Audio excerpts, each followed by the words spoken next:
네, 반갑습니다. 고등정보 수행평가 벼락치기 두 번째 시간입니다. 수험이 조금 이상할 수 있는 점 양해 부탁드리고요. 쉬운 내용입니다, 오늘도. 사실 수행평가가 그렇게 어렵게 나오지 않아요. 공통으로 보는 거다 보니까 문과 친구들한테도 풀 수 있게 해줘야 되기 때문에 너무 어렵게 나오지 않습니다. 자, 오늘은 운동계획표 만들기를 할 건데요. 곱하기 출력 프로그램의 응용 버전이다 라고 생각하시면 될 것 같습니다. 자, 하나씩 볼게요. 문제가 만약에 이렇게 주어졌습니다. 체육 시간에 학생 개인별 체력 수준에 맞춰 운동 계획을 세우려고 한대요. 그리고 운동 강도 n이 주어지면은 1세트부터 5세트까지 각 세트에서 수행해야 할 횟수를 강도 곱하기 세트 번호 형식으로 계산해서 출력하는 프로그램을 작성하세요. 말씀드린 것처럼 곱하기 출력하는 프로그램이죠. 그러니까 출력 예시처럼 1 곱하기 5까지 출력을 해내면 된다는 겁니다.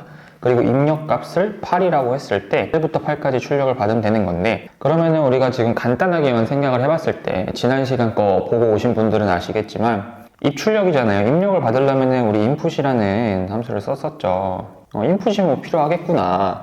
그리고 출력 같은 경우에는 이제 뭐 프린트가 필요하겠죠. 프린트가 필요한데 보통 이제 이렇게 1부터 5까지 반복되는 경우에는 우리가 일단 기본적으로 깔고 가는 게 항상 코드는 깔끔하게 작성을 해야 된다. 짧고 간결하게 작성을 할수록 좋다 라고 했잖아요. 그래서 그런 것들을 볼 때 이거를 약간 반복문으로 우리가 반복문으로 묶어줄 수가 있겠죠. 그래서 그것까지 좀 판단을 하시면 좋습니다. 뭐 학교마다 채점 방식은 다를 수가 있어요. 그러니까 반복문을 썼을 때 이제 더 제일 높은 점수를 부여하실 수도 있고요. 아니면은 반복문을 굳이 쓰지 않으셨더라도 이 문제가 요구하는 결과만 잘 출력이 되면은 오케이 이렇게 하시는 경우도 있거든요. 필요 개념을 알아보겠습니다. 필요 개념 같은 경우에는 인풋을 사용해서 값을 입력받는 것이 필요한데 그 값을 입력받는 것을 이제 정수로 바꿔줘야죠. 정수를 바꿔주기 위해서는 int라고 하는 함수를 또 쓴다라고 했습니다. 자, 그 다음에 아까 제가 말씀드린 반복문이죠. 반복문은 for문을 쓰는데 분명히 배우셨을 겁니다. 아마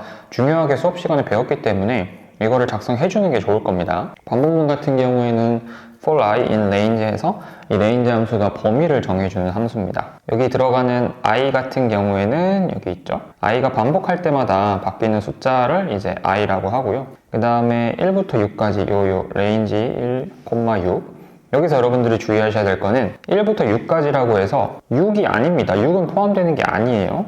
6 마이너스 1까지 포함되는 겁니다. 자, 1, 2, 3, 4, 5, 6이 이렇게 있을 때 1부터 6까지라고 해서 이게 다 포함되는 게 아니라 범위를 정해주는 거죠. 출발 지점 그리고 여기까지 왔으면 좋겠어 해서 끝나는 겁니다.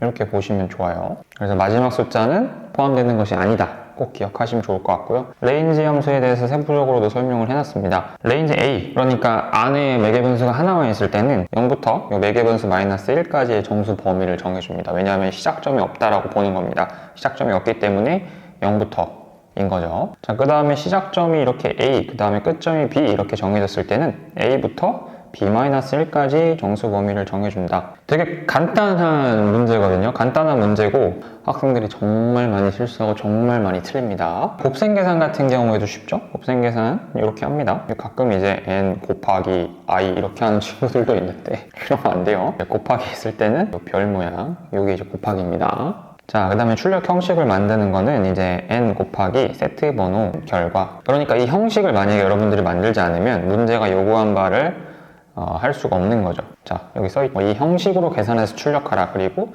예시도 좋습니다. 이렇게 예시 주는 문제는 예시대로 만들어주는 게 좋습니다. 예시를 보시면은 이게 단순히 값만 출력이 된 게 아니라 이 과정이 다 지금 출력이 됐죠. 입력값 곱하기 실행 횟수 해가지고 결과 이렇게 된 거를 여러분들이 수행을 해줘야 된다는 겁니다. 그러니까 다시 가보면은 이거는 이제 문자열로 흉내를 내주는 거다라고 생각하면 됩니다. 여기 문자열을 사용을 하고 있죠? 중간중간에 결국엔 붙여주는 거죠. n이라는 값을 여기 넣고요. 이 n은 어차피 우리가 입력하는 값이 들어갈 거고 i는 실행 횟수가 우리 아까 for i in range 뭐 이렇게 썼잖아요. 여기 있은 반복문에 있는 숫자들이 여기 반복적으로 들어가겠죠? 자, 그럼 나머지 이제 요거는 이제 결과 값이 들어가는 것이고요. 한다운표를 안 쓰고 그냥 집어넣어 버린 문제가 생깁니다. 그래서 이것도 보는 거죠. 선생님이 이 문제를 낸 의도는 얘가 진짜 이거를 이렇게 구분해서 출력을 할 줄 아는 애인가, 형식대로 구현을 할 줄 아는 애인가, 이런 걸 보는 거죠. 학생들이 많이 실수하는 케이스가 이제 요거죠. 아까 제가 말씀드린 것처럼 1에서 6이라고 해서 1에서 6까지 진짜 포함되는 건 아닙니다. 끝자리는 하나 빼야 됩니다. 그 다음에 문자, 숫자 이 구분을 좀 하셔야 됩니다. 여긴 지금 이게 변수들이에요. 변수들 여기 안에 들어가는 거죠. 그래서 얘는 숫자이고요. 이건 이제 문자죠. 문자. 큰 따옴표를 우리가 써주면은 그것은 문자열로 인식한다 라고 했습니다. 그래서 이 문자와 숫자 작성 방법을 여러분들이 인지를 하고 계셔야 문제를 잘 풀 수 있는 거고, 즉 숫자 플러스 문자 플러스 숫자 플러스 문자 플러스 숫자를 합쳐서 출력하는 구조입니다. 이해하셨죠? 자, 그래서 정답은 이렇게 됩니다. n 입력받을 겁니다. 입력받는 거를 이라는 변수를 두고 안에다가 우리 정수값으로 만들어주는 건데, 뭘 정수로 만들어줘요? 우리가 입력한 수를 정수로 만들어줘요. 이렇게 되는 거죠. 밑에 for문을 써서 반복을 하고 있습니다. 시행 횟수가 1부터 5까지라고 했으니까 1부터 5라고 작성하는 게 아니고요, 1부터 6이라고 작성을 하는 거라고 했죠. 그 다음에 출력을 해줍니다. 숫자 더하기 문자 더하기 숫자 더하기 문자 더하기 숫자를 합쳐서 출력하는 구조다 해서 이렇게 합쳐서 출력을 하고 있죠. 요것도 이제 정답이 될 수는 있어요. for문을 안 쓴 케이스죠. for문을 안 쓴 케이스인데 이 포문을 안 쓴 케이스도 정답으로 처리할 수는 있을 수 있죠. 그리고 뭐 이런 것들을 방지하기 위해서 선생님들이 아마 포문을 쓰라라고 했으면 문제에다가 포문을 쓰세요 라는 식으로 했을 겁니다. 만약에 뭐 그런 것도 안 써있고 그냥 프로그램 실행만 잘 돼서 결과만 잘 나오면 된다, 이런 식으로 하셔도 되겠죠. 근데 이제 교육과정상 포문을 배울 거거든요. 아는데 굳이 안 쓸 필요는 없잖아요. 아는데 이렇게 쓰고 막 우기고 선생님이랑 싸우고 이럴 필요는 없으니까. 고생했습니다. 간단한 운동계획표 만들기 곱하기 출력 프로그램의 변형 버전이었는데 기본기를 걸러낼 수 있는 좋은 문제였다.